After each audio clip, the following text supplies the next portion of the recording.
Imagínate que es 1776. Mientras en las colonias americanas luchan por liberarse del yugo británico, al otro lado del Atlántico, un escocés con peluca empolvada y una mente aguda está a punto de lanzar una bomba intelectual que cambiará el mundo. Ese hombre es Adam Smith, y su libro La riqueza de las naciones es la chispa que encenderá la revolución económica. Smith no era un guerrillero ni un político. Era un filósofo moral que decidió adentrarse en el caótico mundo de la economía. Y vaya si lo hizo bien. Su obra, publicada el mismo año en que se firmaba la Declaración de Independencia de Estados Unidos, planteaba ideas tan radicales que harían temblar a cualquier burócrata de la época. En ese entonces, la economía estaba dominada por el mercantilismo, una teoría que básicamente decía que la riqueza de una nación dependía de acumular oro y plata a través de un comercio superregulado. Pero Smith, con su enfoque más libre y racional, llegó a decir que la riqueza verdadera de una nación no está en los cofres de los tesoros, sino en su capacidad de producir bienes y servicios. Así de simple y revolucionario. ¿Cómo hizo Smith para destronar estas ideas tan arraigadas? Con observación aguda y una lógica implacable. Y con un poquito de la sagacidad escocesa, claro está. Pero antes de adentrarnos en sus conceptos más jugosos, vamos a ver quién era este Adam Smith y cómo su contexto influyó en su pensamiento. Smith nació en Kirkcaldy, un pequeño pueblo en Escocia, y desde joven mostró una inteligencia sobresaliente. Estudió en la Universidad de Glasgow y luego en Oxford, pero encontró esta última aburrida y sofocante. Volvió a Escocia y se convirtió en profesor de filosofía moral. Fue durante sus años como profesor que empezó a gestar las ideas que más tarde plasmaría en La riqueza de las naciones. Smith era un hombre adelantado a su tiempo, un visionario que supo ver más allá de las políticas restrictivas y los controles opresivos, proponiendo una economía basada en la libertad individual y el crecimiento a través del trabajo y la producción. Pero no nos adelantemos demasiado. Ahora que conocemos un poco más sobre este genio escocés, veamos sus ideas más influyentes, empezando por esa famosa mano invisible. Ah, la mano invisible. No es un truco de magia de esos que te sacan una moneda de detrás de la oreja, aunque algunos economistas la traten como tal. La mano invisible de Adam Smith es uno de los conceptos más célebres y a menudo malinterpretados de la economía. Esencialmente, es una metáfora para describir cómo los individuos, al buscar su propio interés personal, sin darse cuenta, terminan beneficiando a toda la sociedad. Pongamos un ejemplo sencillo y cotidiano. Imagina que abres una pequeña panadería. No lo haces por caridad o por el amor al prójimo, aunque quizás un poco sí, si te gusta ver a la gente disfrutar de tu pan recién horneado.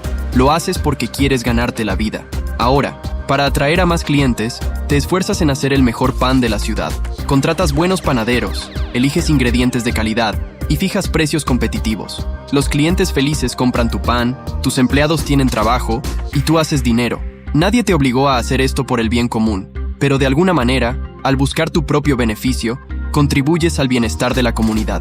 Esa es la mano invisible en acción. Smith observó que cuando las personas tienen la libertad de elegir y de actuar según sus propios intereses, se crean mecanismos automáticos que ajustan la oferta y la demanda, equilibrando el mercado. Piensa en el mercado como una fiesta. Si hay demasiadas bebidas y pocos aperitivos, la gente empieza a demandar más aperitivos. Los proveedores se dan cuenta y ajustan la producción, evitando que la fiesta se quede sin comida. Ahora, aquí viene lo interesante, y graciosamente triste. Algunos piensan que la mano invisible es una especie de deidad económica que puede resolver cualquier problema, como si fuera capaz de arreglar incluso los mayores desastres económicos solo con un chasquido de dedos. Pero no, la realidad es más compleja. Smith sabía que la mano invisible tiene sus limitaciones y que a veces necesita un pequeño empujón o corrección. La ironía está en cómo este concepto ha sido usado y abusado en debates económicos. Algunos lo han tomado como una excusa para dejar que el mercado haga lo que le plazca, sin ninguna regulación. Otros, con un poco más de sentido común, reconocen que aunque la mano invisible puede hacer mucho, no puede hacerlo todo. Necesita una estructura legal y moral que la guíe. Así que la próxima vez que escuches sobre la mano invisible, recuerda que no es una varita mágica. Es una elegante teoría que, cuando se entiende bien, explica cómo los mercados pueden funcionar de manera eficiente y armoniosa, siempre y cuando no olvidemos que detrás de esa mano hay personas con necesidades, deseos y sí, a veces con una buena dosis de avaricia. Vamos a hablar de un concepto que, aunque suene a jerga de oficina moderna, tiene sus raíces en el siglo XVIII, la división del trabajo. Adam Smith no solo entendió su importancia, sino que la convirtió en una pieza central de su teoría económica. Smith lo ilustra de manera magistral con un ejemplo sencillo pero potente: la fabricación de alfileres. Imagina una fábrica en la que una sola persona intenta fabricar un alfiler de principio a fin. Esa persona tiene que estirar el alambre, cortarlo, afilarlo y finalmente ponerle una cabeza. Si lo hace todo sola, puede que solo logre producir unos cuantos alfileres al día. Ahora, divide esas tareas entre varias personas, cada una especializada en una parte del proceso. El resultado es una producción en masa de alfileres, mucho más eficiente y rápida. Esa es la magia de la división del trabajo. ¿Por qué es esto tan relevante?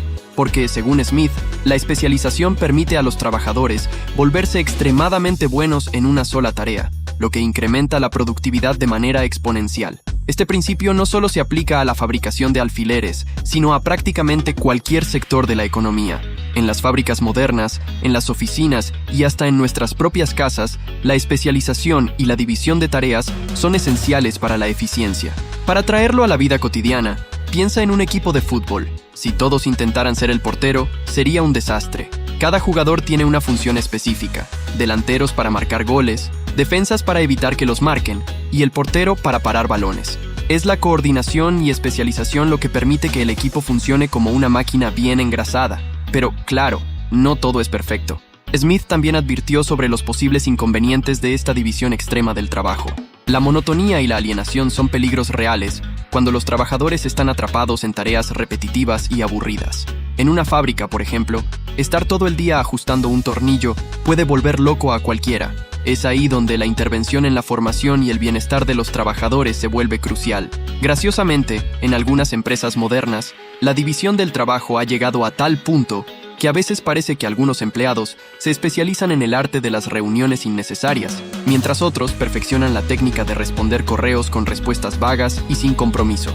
A pesar de todo, la división del trabajo sigue siendo uno de los pilares sobre los que se construye nuestra economía actual. Desde las cadenas de montaje de Henry Ford hasta los call centers en la India, la especialización ha permitido una eficiencia y una productividad que eran inimaginables en la época de Smith. Y es precisamente esta capacidad de dividir y conquistar lo que permite a las sociedades modernas alcanzar niveles de riqueza y desarrollo que, en su tiempo, habrían parecido pura fantasía. Ahora que ya entendemos la mano invisible y la división del trabajo, vamos a meternos en el terreno donde realmente se juegan los grandes partidos económicos: el libre mercado y la competencia. Según Adam Smith, estos son los motores que impulsan el progreso y la innovación. Y la verdad, hay que reconocerle al escocés que tenía razón en muchos aspectos.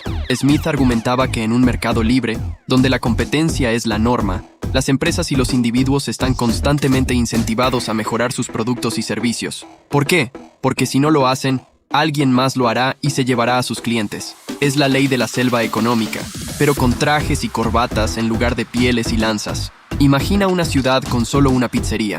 Sin competencia, el dueño puede relajarse, ofrecer una pizza mediocre y cobrar lo que quiera. Pero si de repente abre otra pizzería en la esquina, comienza la batalla. Cada una tratará de hacer la mejor pizza al mejor precio para atraer a los clientes. El resultado: los amantes de la pizza salen ganando con mejores opciones y precios más bajos. Esa es la esencia del libre mercado y la competencia. Todos nos beneficiamos de la lucha por ser el mejor. Sin embargo, aquí es donde la ironía regresa. Algunos creen que el libre mercado es una especie de paraíso donde todo se autorregula mágicamente. En la realidad, el libre mercado puede ser un campo de batalla brutal. Empresas gigantes pueden aplastar a las pequeñas con estrategias poco éticas, y sin una mínima regulación, se puede caer en prácticas monopólicas que distorsionan el mercado. Adam Smith no era ciego a estas realidades. De hecho, aunque era un defensor acérrimo del libre mercado, también reconocía la necesidad de cierto grado de regulación. Sabía que, sin reglas, los jugadores más poderosos podían manipular el sistema en su favor, dejando a los consumidores y a los pequeños empresarios en la estacada. El libre mercado a veces parece más un libre para todos, donde las grandes corporaciones juegan Monopoly en la vida real, comprando y vendiendo a su antojo, mientras los pequeños negocios tratan de sobrevivir con estrategias creativas como compre uno y llévese otro al doble del precio. Regresando, La competencia no solo impulsa la calidad y la eficiencia, sino que también fomenta la innovación. En un ambiente competitivo, las empresas deben constantemente buscar nuevas formas de mejorar y diferenciarse. De aquí salen las grandes ideas y las innovaciones tecnológicas que transforman nuestras vidas. Los teléfonos inteligentes, los autos eléctricos, muchas de las cosas que damos por sentadas hoy, nacieron de la presión competitiva. Pero no olvidemos que la competencia también tiene su lado oscuro. Puede llevar a condiciones laborales precarias, a la explotación de recursos y a una obsesión por el beneficio a corto plazo que a veces pasa por alto el bienestar a largo plazo de la sociedad y del medio ambiente. El libre mercado y la competencia son como el motor de un coche deportivo, potentes y capaces de llevarnos muy lejos, pero si no se controlan adecuadamente, pueden hacer que perdamos el control y acabemos en un desastre. La clave está en encontrar el equilibrio adecuado entre libertad y regulación para asegurar que todos puedan beneficiarse de este sistema. Ya hemos hablado de la mano invisible, la división del trabajo y la competencia feroz del libre mercado, pero llega el momento de abordar un tema que siempre desata pasiones: la intervención gubernamental. Adam Smith, aunque a veces retratado como un defensor del laissez-faire sin restricciones, tenía una visión más matizada. Sabía que, a veces, la mano invisible necesita un pequeño empujón de la mano visible del gobierno. Smith reconocía que había ciertos ámbitos donde el mercado, por sí solo, no podía garantizar resultados óptimos. Incluso el mercado más libre del mundo necesita algunas reglas del juego para que no se convierta en el lejano oeste. Para Smith, la intervención del gobierno era necesaria en 3 áreas clave: la defensa nacional, la administración de justicia y la provisión de bienes públicos. Primero, la defensa nacional. Sin un Estado fuerte que proteja a sus ciudadanos, cualquier intento de mantener un mercado libre se iría a la... Ya saben, imagínate intentar hacer negocios en una ciudad sin policía, donde los saqueadores hacen de las suyas. No importa cuán eficiente sea tu producción de alfileres, si alguien puede robarse tu mercancía sin consecuencias, estás frito. Segundo, la administración de justicia. Aquí Smith era claro: sin leyes y sin un sistema judicial que funcione, la confianza en los negocios desaparece. Si los contratos no se respetan y no hay consecuencias legales para el fraude, el caos reina.